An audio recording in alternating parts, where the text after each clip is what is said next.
Storms are a funny thing.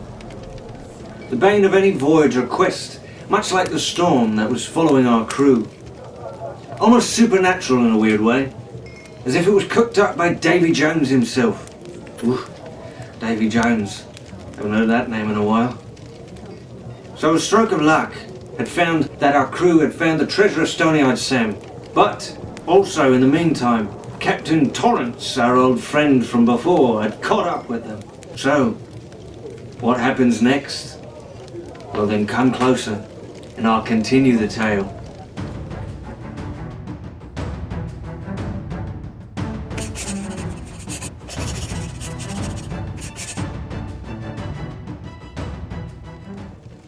Chapter 12. The final chapter of the coming storm. The driving wind and rain grew worse as the crew of the Barnacle ran through the palace. It beat down on them through the porous roof. They had a good head start on Torrance, but for every 2 steps they took, the giant only needed 1, and he was gaining on them. When they came to the hall with the carved stone floor and the pit hidden underneath, Jack, Fitzwilliam and Tuman skidded to a halt, barely stopping in time. The trapdoors had closed again, but they all knew what lay beneath. "There's no way we can bring the chest, Jack," Fitzwilliam shouted. "We'll have to leave it behind. We'll never be able to walk the ledges with it." "We are not going anywhere without the treasure," Jack shouted back. Torrance came around the far corner, a murderous look on his face. "No, look!" Arabella tapped on the floor with the golden scepter she was carrying. "The traps only work if you're trying to get in, not out. Come on!" They picked up the chest and continued running. Torrance was at the far end of the room, and before the crew left the palace, Jack ran back across the floor. "Jack!" Arabella called out as the trap opened once more. Jack leapt nimbly back onto the ledge to rejoin his friends before the trap fully opened. "Good luck getting around those narrow ledges, mate," Jack called out to Torrance. "Let's go!" he barked at the crew.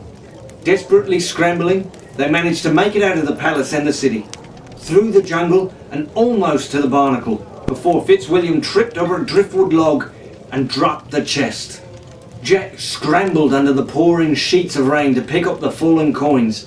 The surf was smashing against the shore and beating upon the beach. The storm was so strong that the crew was thrown about by the winds. Jean turned, trying to see through the driving rain to look for Torrance. "Jack!" he yelled. "Look! He's made his way out of the palace!" Torrance stood at the top of a nearby dune, roaring in anger. Over his head, terrible dark clouds spiraled and boiled. Rain was pouring all around him, but not on him.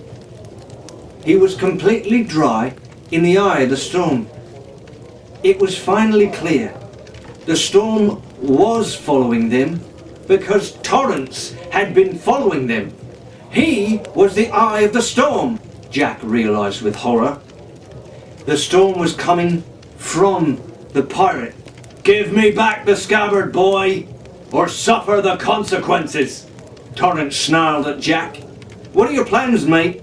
Drench me to death?" Jack asked, stepping between his friends and the pirate. Torrance growled. As he grew angrier, the winds whipped even more fiercely around him. Hail suddenly began to pelt Jack's crew. "Dock scum!" Torrance shouted. "If you don't fear me, which you'd be a fool not to, you will no doubt fear the power of the cursed Davy Jones." Jack laughed. "Oh yes, Davy Jones, my fine Tortsy. Davy Jones is only a legend." Torrance also laughed, but it was a brutal, sick laugh. "I've met Davy Jones," the giant growled, "in the flesh. Consider yourself blessed that you never had dealings with him who collects the souls of sailors and binds them to service before his ship. I was a guest aboard his ship. Maybe you've heard of it. The Flying Dutchman." Arabella, Jean, Jack and Tuman all shivered at the name. "Aye, the same terrible vessel whose very timbers are cut from the bodies and souls of damned seamen. I would have been damned too. But I was smart. I was able to make a deal with Jones for my freedom. Now I must find the Sword of Cortés and its scabbard and bring them to Jones within 1 year's time, or forever be bound to the Dutchman. He branded me just so I wouldn't forget. Torrance ripped open his shirt. Jack's eyes widened. On the pirate's chest, on scarred, blood-red tissue, that was the feathered serpent, the same mark that was on the scabbard of the Sword of Cortés. This mark angered the heathen gods, for they hate Cortés and anything to do with him, Torrance continued, closing his shirt again. They cursed me, rain and storm wherever I go, worse when I've grown angry. And my dear boy, right now, I'm very, very angry. There was a blast of thunder. The trees nearest Torrance were ripped out of the ground like weeds by the wind. Hail and rain hit like sharp glass. A static charge like a blanket of lightning covered the pirate's body. Sam's hat flew from Jack's head, and it was moments before he was able to sweep it up and put it back on. Torrance strode towards the crew, glowing with lightning. The 6 shipmates backed down the beach, unable to look away. There was no way they could get into the barnacle if it had even survived the storm-churned surf. Behind them, the waves were the colour of mud, crashing like a barrage of cannonballs upon the shore.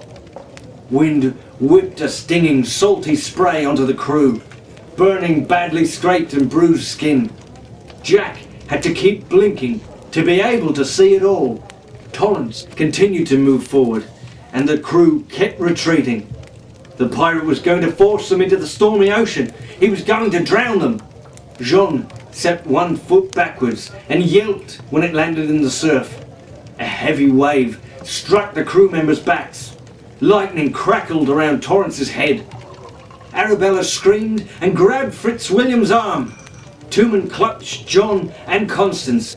Fitzwilliam drew his sword and made sure the other was behind him, but he didn't stop backing away. Only Jack stood his ground defiantly. Dry as firewood in the eye of the storm, Torrance reached for his sword. The air around him still snapped and popped with an electric charge. Jack reached for his hat, which was now sopping wet, the brim filled with rain.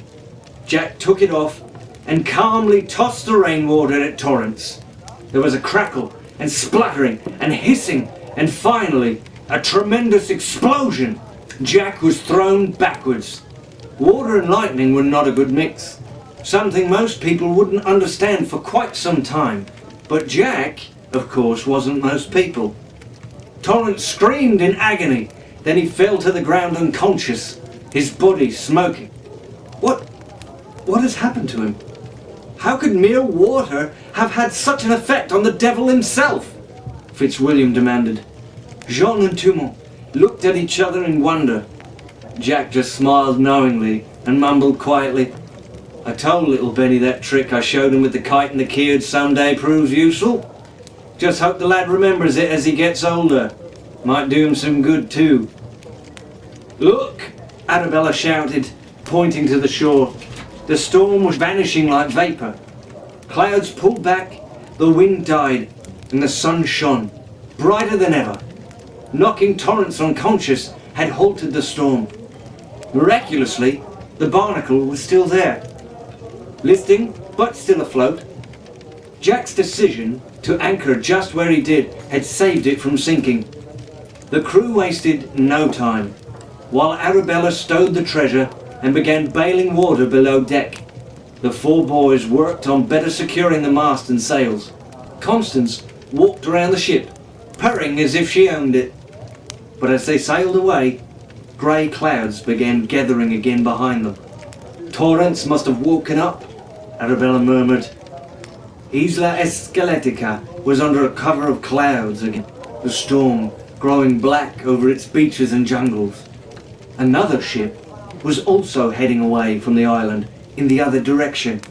That must be Torrance's ship. Jean said. I suppose his crew mutinied. Well, that's it for him, Jack said cheerfully. Torrance is never getting off that island. The seas around him won't calm until his temper does, and we can wager our lives that will never happen. Hear, hear, Arabella said with feeling, raising a silver goblet she found in the treasure room. All right then, lads, Jack said, grinning. You, Fitzy, haul up the mainsail. Arabella, make secure that rigging over there. Tooman, try to figure out where in the blessed Caribbean we are. Jean, you take the wheel. Where to, Jack? Jean asked, grinning. Why, to find Left Foot Louis, of course, Jack said, putting a foot up on the rail and looking out into the sea. He adjusted his hat. And oh, he added as an afterthought, from now on, please remember, it's Captain Jack Sparrow. The Barnacle sailed on, and the crew was more determined than ever to acquire the Sword of Cortés for themselves. It would bring them power and freedom, and now that they knew it would also keep them safe.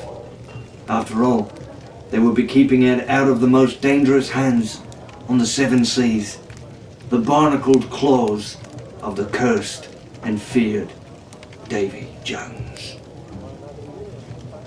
And that, me hearties, is the end of the coming storm. So, tune in next time and we will begin the second book in the quest of the Sword of Cortés, the Siren's Song. So until then, keep your sailing smooth, the wind always at your back, and may your compass always point true. Good night.